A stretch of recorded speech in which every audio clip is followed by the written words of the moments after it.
Hello हाउसवाइफ्स, कैसी हैं आप सब। मैं नेहा स्वागत करती हूँ आपका अपने यूट्यूब चैनल मी हाउसवाइफ व्लॉग्स पर।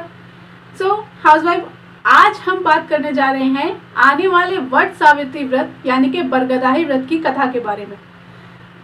दोस्तों, ये पर्व जो है वो ज्येष्ठ मास की कृष्ण अमावस्या को मनाया जाता है।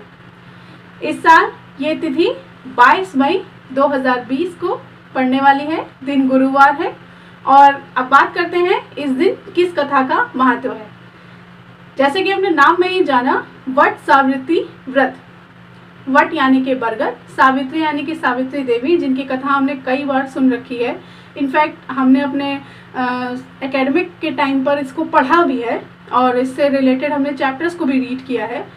तो अब बात करते हैं इसकी कथा की, जो हमारे ट्रेडिशंस में आती है।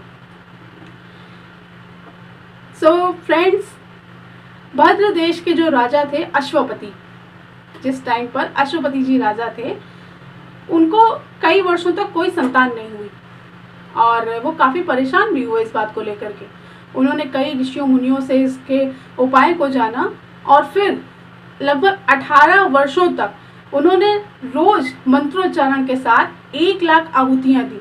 और उसके बाद सावित्री माता की कृपा से उनके घर में एक कन्या का जन्म हुआ। चूंकि यह कन्या सावित्री माता के कृपा से हुई थी, तो इसलिए इनका नाम सावित्री रखा गया। जब सावित्री देवी बड़ी हुई तो अश्वपति जी को उनके लायक कोई वर नहीं मिला और उन्होंने अपनी पुत्री से कहा कि वे स्वयं ही अपने वर को तलाश लें और उन्हें तपोवन में जाने की आज्ञा दी। जब सावित्री देवी तपोवन में भ्रमण कर रही थी तो उन्हें साल्व देश के राजा घुमतसेन के पुत्र सत्यवान से भेंट हुई और पहली ही भेंट में सावित्री ने सत्यवान को मन ही मन पति रूप में वरण कर लिया। और इस बात को देखकर नारद मुनि ने अश्वपति जी से जाकर बताया कि जिस राजकुमार को आपकी कन्या वरण करना चाहती हैं वो एक अल्पायु है। ये बात सुनकर अश्वपति जी बहुत दुखी हुए।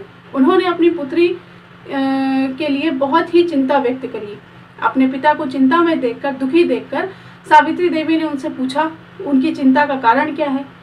उन्होंने बताया, पुत्री, आपने जिस राजकुमार का वरण करने का फैसला किया है वो एक अल्पायु है और उन्हें समझाया कि वो ये विवाह ना करें। मगर सावित्री देवी तो एक आर्य कन्या थी और उन्होंने अपने पिता को बताया कि वे जीवन में एक ही बार किसी पुरुष का वरण कर सकती हैं और उनके पिता भी उनका कन्यादान सिर्फ एक बार ही कर सकते हैं। इसलिए उन्होंने अपने इस विवाह के फैसले को अटल रखा। सावित्री देवी विवाह करके जब अपने पति के संग ससुराल जा रही थी, उसी समय नारद जी ने उन्हें उनके पति के अल्पायु होने की पूरी जानकारी दे दी। पर फिर भी सावित्री देवी ने ससुराल पहुंचकर अपने सास ससुर की, अपने पति की पूरी सेवा की, अपने गृहस्थ जीवन के सारे धर्मों का पालन किया। और जब उनके पति की मृत्यु के समय निकट आया, उससे 3 दिन पहले उन्होंने मंत्रोच्चारण करके पूजा आरंभ कर दी और अंतिम दिन, जिस दिन उनका मृत्यु का दिन था, उस दिन वे उनके संग स्वयं वन में लकड़ी कटवाने गई। सत्यवान जी जैसे ही वट वृक्ष पर चढ़े और लकड़ी काटना आरंभ किया, अचानक उनके सिर में एक तेज दर्द हुआ और वे पेड़ से नीचे उतरकर सावित्री की गोद में लेट गए। सावित्री उनके सिर को सहलाने लगी। तभी उस समय वहां यमराज प्रकट हुए और उनके पति के प्राणों को लेकर जाने लगे। सावित्री देवी अपने पति के शव को उसी बरगद के पेड़ के नीचे छोड़कर यमराज के पीछे पीछे चल दी। शुरू में तो यमराज ने सोचा कि यह सब कुछ मोहवश होगा, पर जब सावित्री देवी नहीं रुकी, उनके पीछे चलती ही रही, तो यमराज ने विवश होकर उनसे पूछा कि हे देवी, आप मेरे पीछे क्यों आ रही हैं? मैं सिर्फ आपके पति के प्राणों को लेने आया था। अभी आपकी मृत्यु का समय नहीं आया है, इसलिए अभी आप अपने स्थान पर वापस जाए। सावित्री देवी ने उनकी एक बात नहीं मानी और वो उनके पीछे चलती रही। यमराज ने उनसे एक वर मांगने को कहा और कहा कि वर प्राप्त करके आप अपने स्थान को जाएं। सावित्री देवी ने उनसे वर मांगा कि मेरे सास ससुर नेत्रहीन हैं, उन्हें दिव्य ज्योति प्रदान हो। यमराज ने उन्हें वर दे दिया और फिर यमराज चलने लगे। इसके बाद सावित्री देवी पुनः उनके पीछे चलने लगी और फिर उनके पीछे पीछे चलती रहीं। यमराज ने उनसे पुनः एक वर मांगने को कहा और उन्हें विधि का विधान भी समझाया कि देवी, आप हमारे साथ नहीं चल सकती हैं, एक वर और मांग लें और अपने स्थान को वापस चली जाएं। सावित्री देवी ने अपने सास ससुर के खोए हुए राज्य को वापस मांगा और यमराज ने उन्हें तथास्तु का वचन दिया। इसके बाद पुनः जब यमराज ने चलना शुरू किया तो सावित्री देवी फिर उनके पीछे चलने लगी। अब यमराज ने उनसे पूछा, देवी आप मेरे पीछे क्यों आ रही हैं? उन्होंने कहा, हे ईश्वर, मैं अपने पति के पीछे चलने का पूर्ण हक रखती हूँ, ये मेरा धर्म भी है और कर्तव्य भी। इसके बाद यमराज ने उनसे कहा, देवी आप मुझसे तीसरा वर मांगे और इसके बाद अपने स्थान को वापस चली जाए। देवी ने उनसे कहा कि हे यमराज, मुझे 100 पुत्रों की माता होने का वर दें। यमराज ने उन्हें तथास्तु कहा और फिर चल दिए। पुनः इसके बाद सावित्री देवी उनके पीछे फिर चलने लगी। अब यमराज ने उनसे कहा कि देवी अब आपको क्या चाहिए?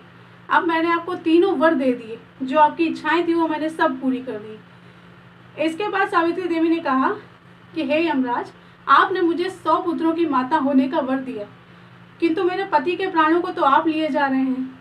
मेरे पति के ना होते हुए मैं माता कैसे बनूंगी? इस बात पर यमराज को सावित्री देवी की पतिव्रता धर्म और चतुराई पर बहुत प्रसन्नता हुई। उन्होंने उनके पति के प्राणों को वापस कर दिया। सावित्री देवी वापस उसी बरगद के पेड़ के नीचे आई। उनके पति जीवित हुए। वे दोनों खुशी खुशी अपने घर को वापस गए। वहाँ उनके ससुर और सास की दिव्य ज्योति आ चुकी थी और उनका राज्य भी उन्हें वापस मिल गया। तो इस प्रकार सावित्री देवी ने अपने पति के प्राणों की रक्षा करी और अपने परिवार के यश और गौरव को भी वापस पा लिया। तो मेरी प्यारी हाउसवाइफ, यही थी वट सावित्री व्रत की कथा और इसे सुनने भर से और इसका पालन करने भर से ही आप अपने परिवार की रक्षा और अपने पति की लंबी आयु की कामना कर सकती हैं। और इसी के लिए ये पर्व बनाया गया है, बरगदाही व्रत या वट सावित्री पर्व। आई होप आपको मेरी वीडियो अच्छी लगी होगी। अगर आपको मेरी वीडियो की जानकारी और मेरी वीडियो पसंद आई है तो उसे लाइक करें, शेयर करें और मेरे चैनल को सब्सक्राइब करना ना भूलें। इसी तरीके की वीडियोस मैं आपके लिए लाती रहूँगी। Thank you.